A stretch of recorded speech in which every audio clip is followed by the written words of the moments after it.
Vicente Luque is a Brazilian-American UFC fighter who competes in the welterweight division. He has a black belt in Brazilian Jiu-Jitsu, as well as one in Lutte Livre. Luque lives in Florida and trains at the world-renowned Killcliff FC gym. He was married to Carol Silveira on March 16, 2019, though they've been in a relationship for 11 years prior to their marriage. Together they have one son, Bento, who was born in 2021. Both Vicente and his wife Carol were baptized on the same day on November 18, 2023. Fellow UFC fighter Gregory Rodriguez, known by UFC fans as RoboCop, performed the baptism for Vicente, and Gregory's wife Jessica baptized his wife Carol side by side. Fellow UFC fighter Ariana Lipski was also baptized along with her husband by the Rodriguez family as well on the same day. The church is called Mananciais Church and is located in Boca Raton, Florida, which is about 25 miles north of Fort Lauderdale. It is a Portuguese-speaking church. This church has quite a few notable UFC fighters as members. Here's Luque talking about a few that attend church with him. Give me your first name, who belongs on the Brazilian UFC. First name's got to be Vitor Belfort. Okay. The youngest UFC champion. He was back in the days. At 19 years old, he was a champion. And for Brazil, he's a huge name. He's a huge name like anywhere, in the US or whatever, MMA related. But in Brazil, he's one of those guys that really made a difference. And personally, was the guy that inspired me back in the day. And now I get to, I am friends with him. I see him multiple times a week. We go to the same church. So it's great to have that relationship, learn a lot from him. And he's got to be there, a guy, one of the best finishers ever, very exciting fighter, a beast. But also like getting here and really getting to spend time with Gilbert. We've always been friends, but now we get to see each other every day and also during the weekends and spend time together when I have a fight, when I don't have a fight. Also, Gregory has become a very, very good friend of mine. I cornered him on his last fight, and it's much more than just the fighting aspect of it. We all go to the same church.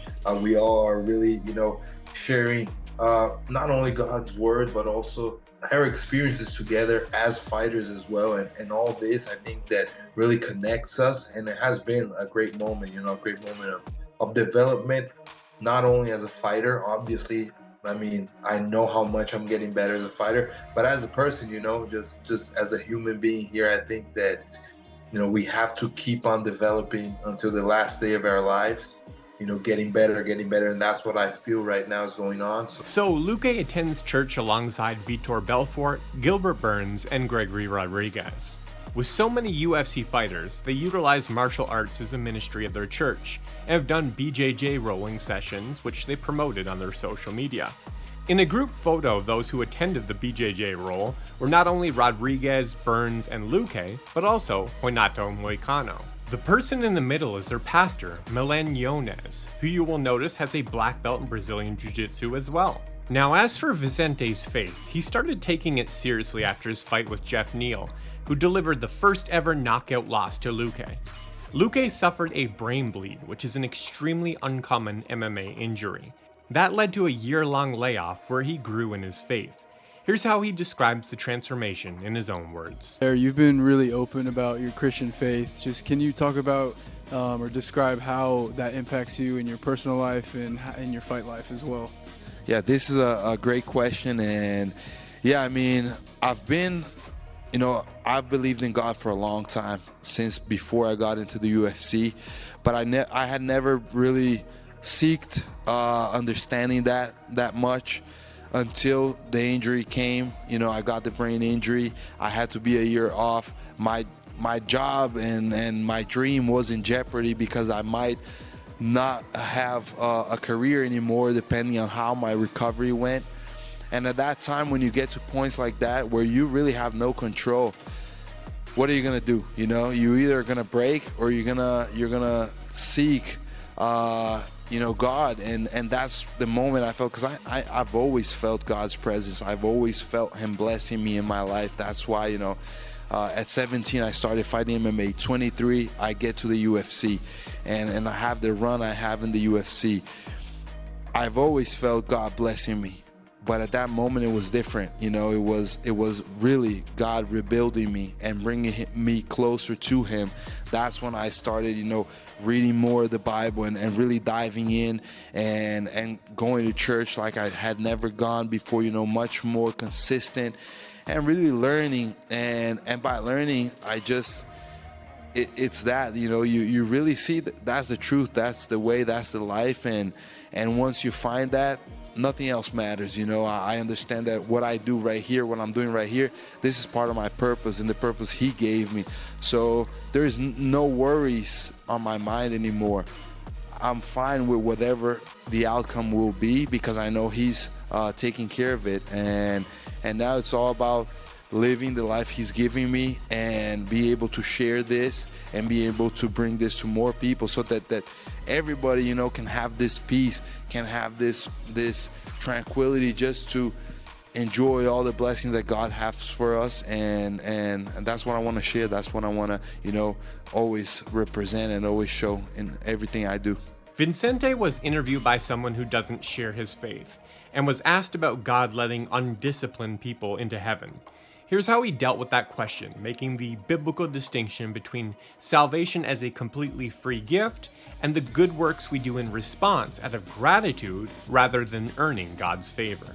And there's no way about talking about this, you know, without really highlighting my faith. You know, I'm a Christian. I believe a lot in God. And I'm not a religious person. We're not going to have a debate about that. But I'm curious your thought about this. Like, do you think God, can you imagine a God that would highly reward some people that don't do that fill their body with junk foods, they waste their time on junk behavior, they don't make the best, they don't respect themselves to do the best that they could every day? Do you think there's a place in heaven for these lazy people that aren't doing everything they could do? Do you think God is happy with them?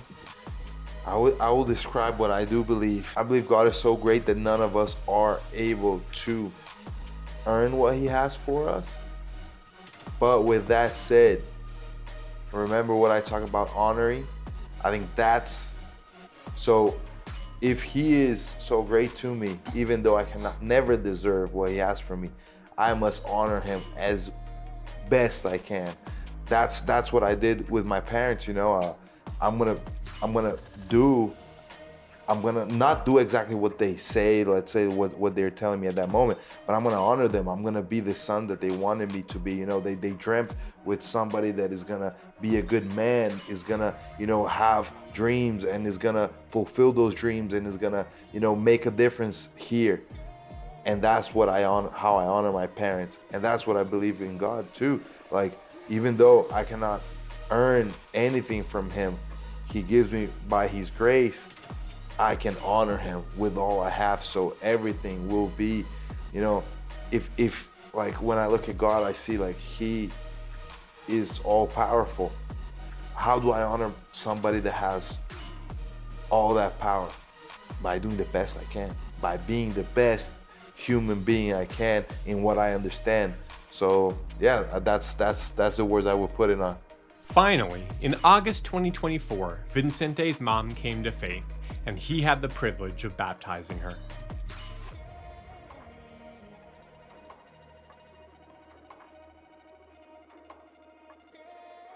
To keep up to date with Vicente Luque, you can follow him on Instagram at Luque Vicente, on X, Vicente Luque MMA, or Facebook, Vicente CP Luque.